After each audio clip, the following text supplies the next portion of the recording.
اللہ تعالیٰ نے نبی رحمت صلی اللہ تعالیٰ علیہ وسلم کو جو بے شمار اور لا تعداد انعامات عطا فرمائے ہیں، ان میں سے ایک انعام یہ ہے کہ اللہ نے اپنے محبوب صلی اللہ تعالیٰ علیہ وسلم کو کوثر عطا فرمائی ہے۔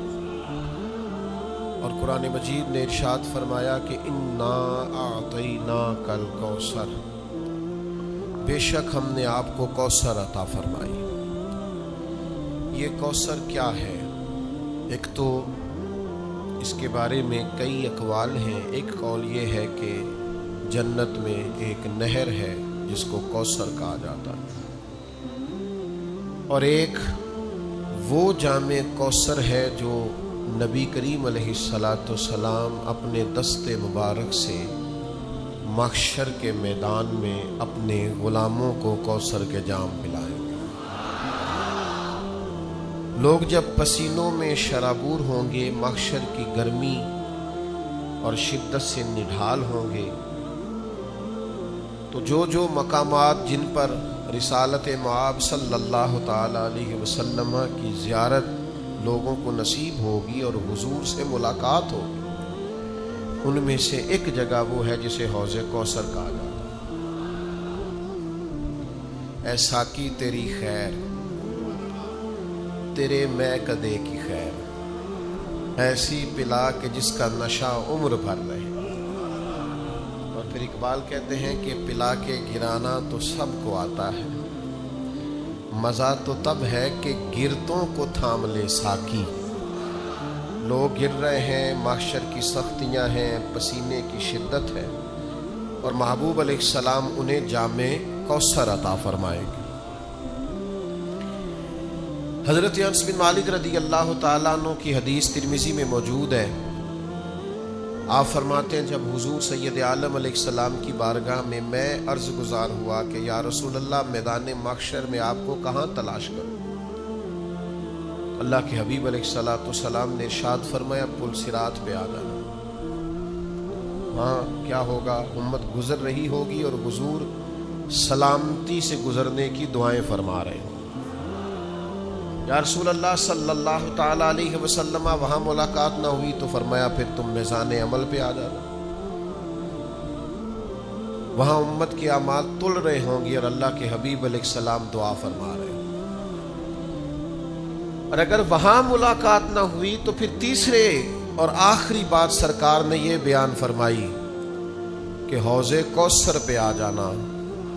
وہاں پیاسی امت آئے گی اور محبوب جام بھر بھر کے پلائیں گے۔ تو یہ اللہ کی جو حضور پر عطائیں ہیں، ان میں سے ایک عطا کا نام حوض کوثر ہے۔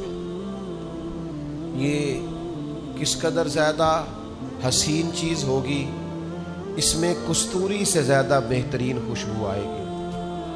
اور خود حضور بیان فرماتے ہیں، کریم فرماتے ہیں، یہ حوض کوثر کا جو جام ہوگا یہ شہد سے زیادہ میٹھا ہوگا۔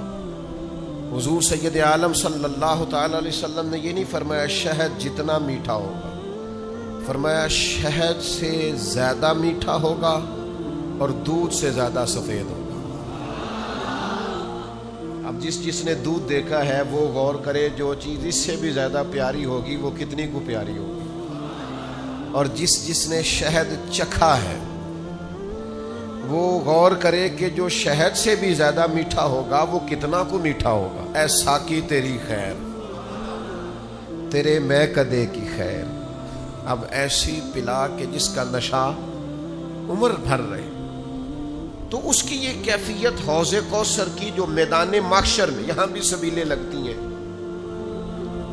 محافل میں، اجتماعات میں، کہتے ہیں میں نے ٹھنڈے پانی کی سبیل لگانی ہے۔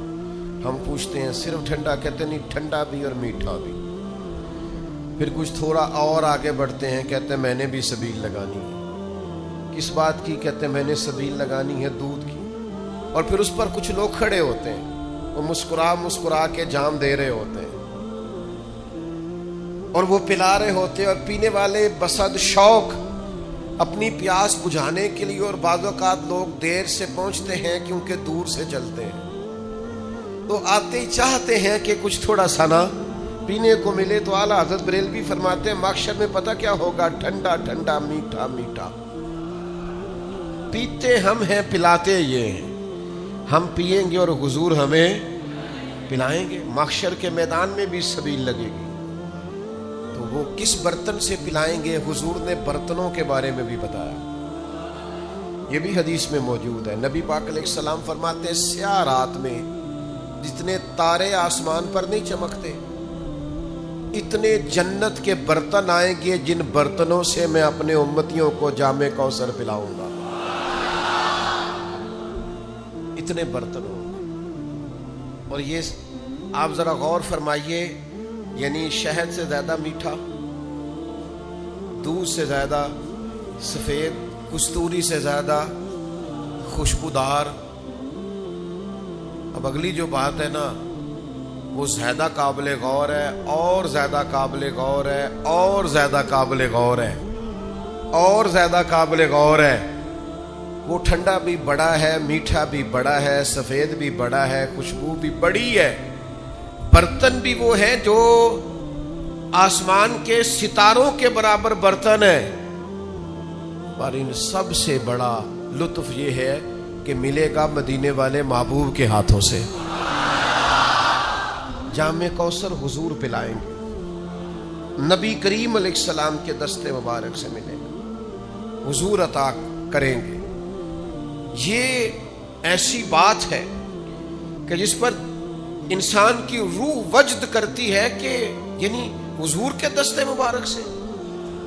ذرا دیکھیے نا کہ قبر میں انسان لیٹا ہے اور قیامت تک سویا ہے، اور پھر قیامت آئی ہے وَإِذَا الْقُبُورُ بُعْثِرَتْ، اور قبریں کریدی گئی ہیں اور پھر وہ اٹھا ہے.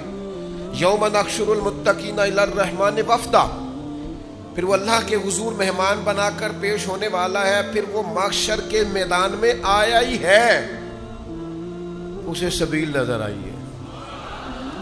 اور جب اس نے غور سے دیکھا ہے تو چہرہ والضحیٰ کا ہے، آنکھیں ماں زاغ کی ہیں، اور پیشانی والفجر کی ہے، اور سینہ علم نشرح کا ہے، اور ہاتھ ید اللہ کے ہیں، اور ان میں کٹورے پکڑے ہیں محبوب نے. اے ساقی تیری خیر تیرے میں کدے کی خیر، اے ساقی تیری خیر تیرے. اب ایسی پلا کہ جس کا نشہ عمر بھر رہے. تو حضور فرماتے ہیں میں پلاؤں گا نا غلاموں کو. اور پھر دیکھیں اس کی بابت جو تفصیلات ہیں وہ بھی حضور خود بیان کرتے ہیں. نبی کریم صلی اللہ تعالی علیہ وسلم فرماتے ہیں، صحیح بخاری میں حدیث موجود ہے، حضور فرماتے ہیں میں تمہاری بہتری کے لیے تم سے پہلے حوض کوثر پر موجود ہوں گا. اور نبی پاک علیہ الصلوۃ والسلام فرماتے ہیں جو وہاں آئے گا اور جام پائے گا، جو وہاں آئے گا حوض کوثر پیے گا، کریم فرماتے ہیں پھر اسے دوبارہ کبھی پیاس نہیں لگے گی. یعنی زندگی میں یہ نہیں ہوتا کہ آپ نے ایک دفعہ پی لیا تو پھر دوبارہ طلب پیدا نہ ہو. کبھی کبھی تو ایسا ہوتا ہے کہ پیتے جاتے ہیں تو پیاس پانی کی بڑھتی جاتی ہے. پر حضور فرماتے ہیں جسے وہ والا جام ملے گا نا جو میں دوں گا، وہ والا جام جو اسے میں دوں گا، سب بھول جا، جام اٹھا اور مسکرا کے پی. جسے میں وہ جام دوں گا اسے دوبارہ کبھی پیاس طیبہ سے منگائی جاتی ہے، سینوں میں رچائی جاتی ہے. توحید کی میں پیالوں سے نہیں نظروں سے پلائی جاتی ہے. فرمایا وہ اسے دوبارہ کبھی پیاس، اس کی طلب پیدا کرو نا یار، اس کا شوق پیدا کرو نا، اس کا تصور باندھو نا. اچھا پھر ایک حدیث امام طبرانی لائے ہیں. ہم چونکہ گناہگار لوگ ہیں تو ہم نا کوئی رحمت کا سہارا ڈھونڈتے پھرتے ہیں کہ کوئی سہارا ہاتھ لگے تو کوئی تصور باندھے کہ ہو گیا کرم. میدان محشر میں حوض کوثر پہ پہنچ گئے اللہ کے فضل سے. ابھی حساب نہیں دیا، ابھی پل صراط نہیں دیکھی، خدا نے فضل کیا اور حوض کوثر پہ پہلے پہنچ گئے. جام پی لیا، محبوب کے ہاتھوں سے پی لیا. تو میں سوچا کرتا تھا کہ حضور نے جام دے دیا، پی لیا، محبوب سے پینے کے بعد بھی حساب دینا پڑے گا. حضور جام کوثر دے دیں گے تو اس کے بعد بھی پل صراط آئے گا. وہ جام مل گیا، کرم نوازی ہو گئی، رحمت ہو گئی، محبوب نے خود دستے مبارک سے پلایا، تو کیا اس کے بعد بھی محشر کی سختیاں آئیں گی؟ تو امام طبرانی حدیث لائے ہیں، نبی کریم صلی اللہ تعالی علیہ وسلم نے نا اشارتاً بات بیان کی، اشارتاً، پر قربان پچھانن والے ہیں تو ایک گل جان گئے، گل کھول دے نہیں۔ یہ نہیں فرمایا نبی پاک نے کہ حوض کوثر پہ آ گیا تو اب حساب نہیں ہوگا، یہ نہیں فرمایا۔ آپ نے زیادہ غور کرنی ہے، میں نے کہا ہے قربان پچھانن والے ہیں تو گل جان گئے پر گل کھول دے نہیں۔ محبوب نے یہ نہیں فرمایا حساب نہیں ہوگا، پل صراط پہ نہیں جائے گا، محشر کی سختی نہیں آئے گی، اب سوال یہ نہیں فرمایا۔ امام طبرانی نے حدیث کے لفظ لکھے ہیں، نبی پاک ہیں افصح العرب، حضور فصیح و بلیغ بات کرتے ہیں، ایک جملہ کہہ کے اس کے اندر سمیٹ دیتے ہیں کریم سارے مفاہیم، سارے معنی۔ امام طبرانی حدیث لائے ہیں، نبی کریم علیہ الصلوۃ والسلام نے فرمایا میں تمہاری بھلائی کے لیے حوض کوثر پر پہلے سے موجود ہوں گا۔ حضور فرماتے ہیں جو حوض کوثر پہ آ گیا وہ کامیاب ہو گیا، باقی تسی ہن آپ صاحب کر لینا ہے سارا۔ قربان پچھانن والے آ تو گل جان گئے، گل کھول دے، گل کھول دے۔ فرمایا جو آ گیا وہ کامیاب۔ میں نہیں تمہیں دسنا کہ ان صاحب ہونا ہے کہ نہیں ہونا، اتھوں جام پین تو بعد ان پل صراط لگنی ہے کہ بھائی اتنے لفظ حضور نے کہے جو آ گیا وہ کامیاب۔ معنی کیا ہے؟ تو کسی طریقے سے حوض کوثر تک پہنچ جا، تو بس اس سبیل کا، اس لنگر کا پانی پی جو محبوب دستے مبارک سے پلاتے ہیں۔ تو ایک دفعہ نہ وہاں سے پی، حضور فرماتے ہیں تیری صدیوں کی پیاس بھی بجھے گی، دوبارہ کبھی پیاس بھی نہیں لگے گی، اور تو آ جا بس۔ اگر تو بمصطفیٰ برساں خیش راگ کے دی ہما اوست، اقبال کہتے ہیں اپنے آپ کو گھسیٹ کے نا مدینے والے کے قدموں تک لے جا، یہی سارا دین ہے۔ بھائی یہاں پہنچ گیا دین تک، کل دین تک تو آ گیا۔ فرماتے ہیں تو حوض کوثر تک آ جانا اور پھر جام پی لینا اور پھر تو کامیاب ہے۔ مجھے لگتا ہے کہ وہ جام پینے سے انرجی اتنی آئے گی، حافظہ اتنا مضبوط ہوگا کہ سوالوں کے جواب بھی آ جائیں گے۔ رضا پل سے وجد کرتے گزریے کہ ہے رب سلیم صدائے محمد صلی اللہ علیہ۔ اور پھر جب رستے میں ہوتے ہوئے محبوب سے کوئی جام پی کے آیا اور ادھر سے جام پی کے وہ رب کے حضور حاضر ہوا، تو پھر اساں جے ہاں گناہیاں دا جدوں اعمال نامہ پھرول ہوئے، ذرے ذرے نے سامنے آ جانا ہے، جو جو منہ تھی بولیا بول ہوئے، اساں اتھے کول حضور دے بیٹھ رہنا ہے۔ پئی لکھ عمل ترکڑی تول ہوئے، پھر او دے کولوں کی رب نے حساب لینا جیڑا بیٹھا ہی محمد دے کول ہوئے۔ اب ادھر سے جام پی کے آ رہے ہیں، کریم نے اپنے دستے مبارک سے دیا ہے۔ مجھے بتاؤ نا، جو مہمان ہو اور جس کے میزبان رسول رحمت ہو، حضور میزبانی کر کے بھیجیں تو کیا رب کی بارگاہ میں پھر حساب کتاب ہونا ہے؟ مہمانوں کا تو اعزاز ہوگا، یوم نحشر المتقین الی الرحمن وفدا۔ تو یہ جام کوثر ہے جو محبوب کے دستے مبارک سے صبح قیامت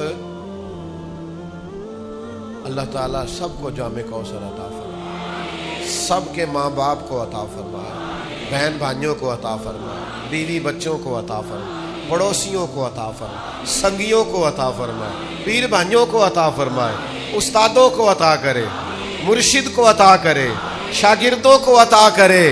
وہ کریم ہے نا، مہربانی بڑے ہیں۔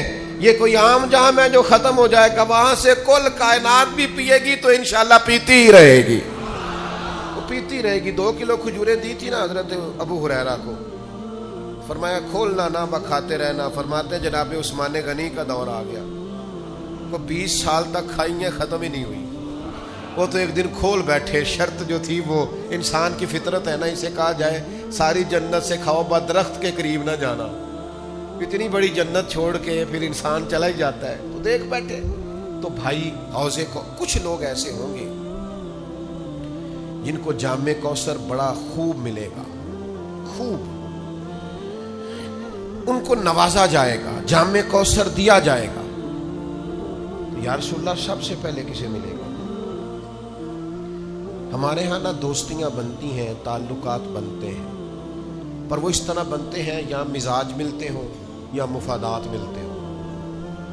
مزاج نہ ملے، مفاد نہ ملے تو ہم آپس میں دوستیاں کرنے کو تیار نہیں ہوتے۔ خدا کے بندو، اگر چاہتے ہو نا دوستی میں لذت رہے، بھائی چارے میں حسن رہے، پیر مرید کے رشتے میں ہمیشہ روحانیت برقرار رہے، استاد شاگرد کا رشتہ ہمیشہ معتبر رہے، مضبوط رہے، اس کا ایک ہی حل ہے، اس رشتے کی بنیاد اللہ کی رضا بناؤ۔ اس میں کوئی ذرا برابر بھی دنیاوی منفعت نہ ہو، ذرا سا بھی لالچ نہ ہو، اس کو تجارت نہ بنائیں، محض اللہ کی رضا کے۔ یہ کر کے تو دیکھیں، آپ محسوس کریں گے کہ میرا وجود پھولوں کی طرح ہلکا پھلکا ہو گیا، فقط اللہ کی رضا کے لیے۔ ہمارے ہاں تعلقات بنتے ہیں، لیکن کہہ چکا ہوں یا مزاج ملتے ہوں یا مفاد ملتے ہوں، اگر نہ ملیں تو ہم تعلقات کو چلانے کو تیار نہیں ہوتے۔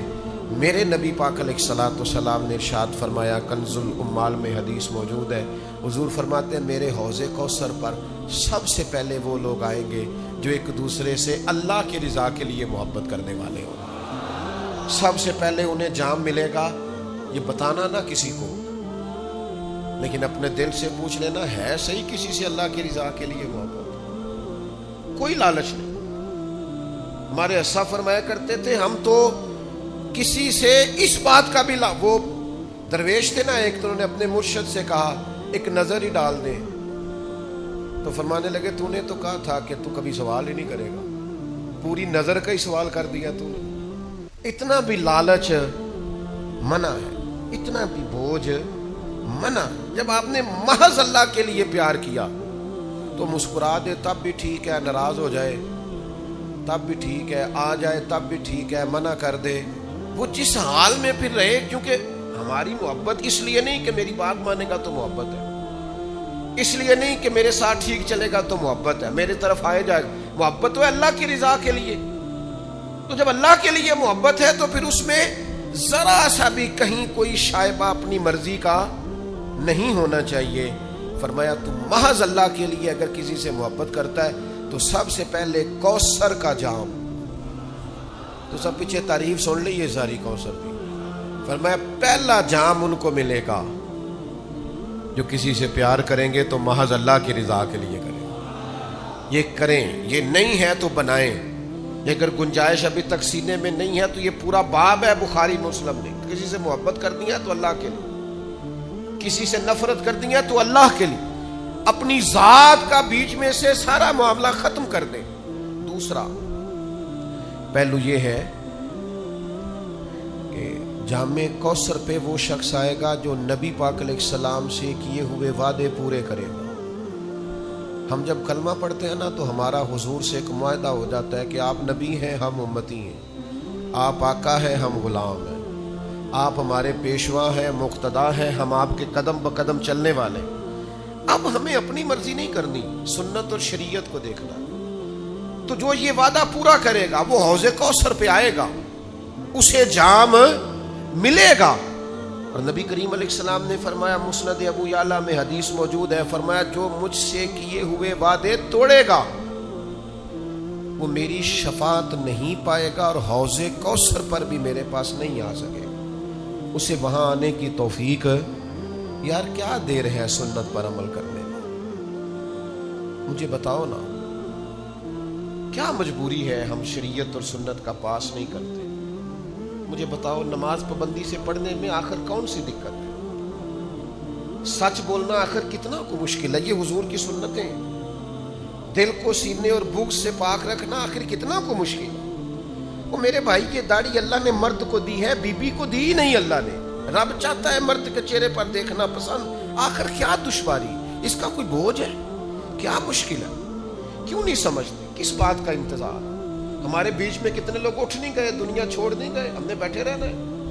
تو بس سنت پر عمل کریں۔ حضور فرماتے ہیں جس نے میرے معاہدے توڑے، اس نے وعدہ کیا تھا کہ غلامی کرے گا، وعدہ کیا تھا سنت پر عمل کرے گا، اس کا معاہدہ تھا کلمہ پڑھتے وقت کہ جو محبوب کہیں گے وہ میں کروں گا، اور پھر بعد میں اس نے مجبوریاں ڈال لی، بعد میں برادری ڈال لی، بعد میں نوکری ڈال لی، بیچ میں اللہ رسول کے بیچ نوکری کہاں سے آ گئی، پیسے کہاں سے آ گئے، اولاد کہاں سے آ گئی، اس کے بیچ ذاتی خواہش کہاں سے آ، اس کے بیچ تو کوئی اور چیز نہیں ہونا چاہیے۔ میرے بھائی، سنت پر عمل کرو گے، محبوب کے طریقوں پہ اپناؤ گے تو حوض کوثر کا جام پاؤ گے۔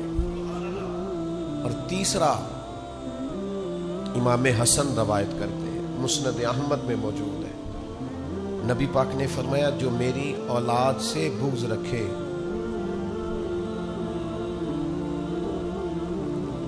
پڑھے جتنی مرضی نمازیں، کرے ہر سال حج، صدقات و خیرات اتنا دے کہ شرق و غرب میں لوگ اس کو سخاوت کی مثال مانے، لیکن امام حسن فرماتے ہیں، کریم نے فرمایا جو میری اولاد سے بغض رکھے گا وہ میرے حوض کوثر پہ نہیں آئے گا۔ مجھے آپ کا نہیں پتا، مجھے تو وہ بندہ اچھا نہیں لگتا جو میرے بچوں سے نفرت کرے۔ آپ کو بھی اس کا اندازہ ہوگا۔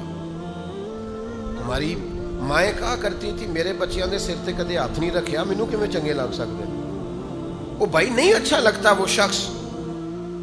اولاد رسول کا پیار، عظمت آل نبی کہیں بھول نہ جانا لوگوں، وہ دیکھنا، غیر کی باتوں میں نہ آنا لوگ۔ اس دور کے جھگڑے، خطیبوں کی خطابت، مناظرین کے مناظرے، لوگوں کی جنگیں، بحثیں، الجھاؤ، ان میں نہ پڑنا، بس جہاں اولاد رسول کی بات آئے۔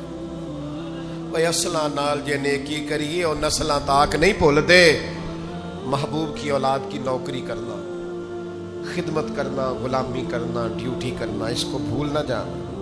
حسن پاک ہوں، حسین پاک ہوں، چاروں شہزادیاں ہوں، ان کی اولادیں، سیدنا امام زین العابدین، امام جعفر صادق، امام باقر، حضور کی نسل کا ہر صحیح العقیدہ شخص، اس کا اکرام کرنا۔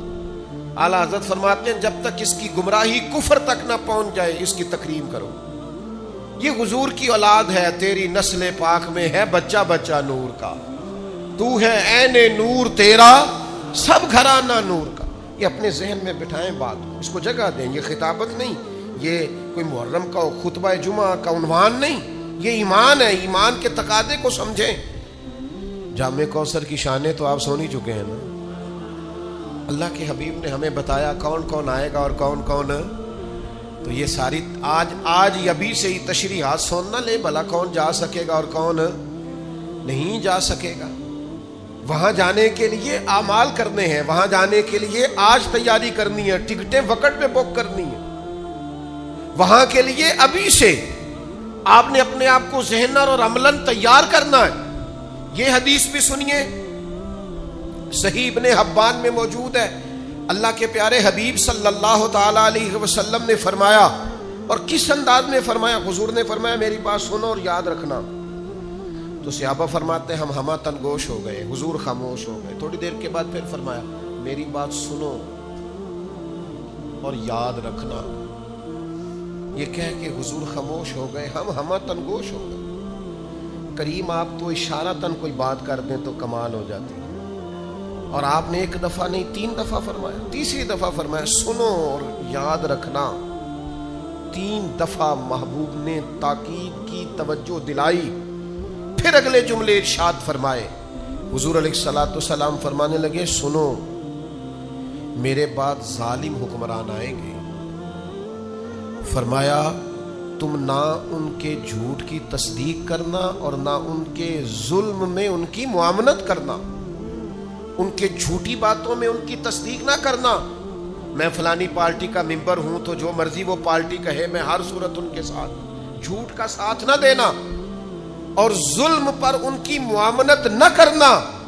اللہ کے حبیب صلی اللہ علیہ وسلم فرماتے جس نے ان کے جھوٹ میں ان کی تصدیق کی اور ان کے ظلم پر ان کی معاملت کی، وہ میرے حوض کوثر پہ نہیں آئے گا۔ یہاں آنے کی اسے اجازت، یہ جس مرضی پارٹی کے آپ ووٹر سپورٹر بن جاتے ہیں، آپ دیکھتے ہی نہیں اندر ظلم کتنا ہے، زیادتی کتنی ہے، ماضی کتنا خوفناک۔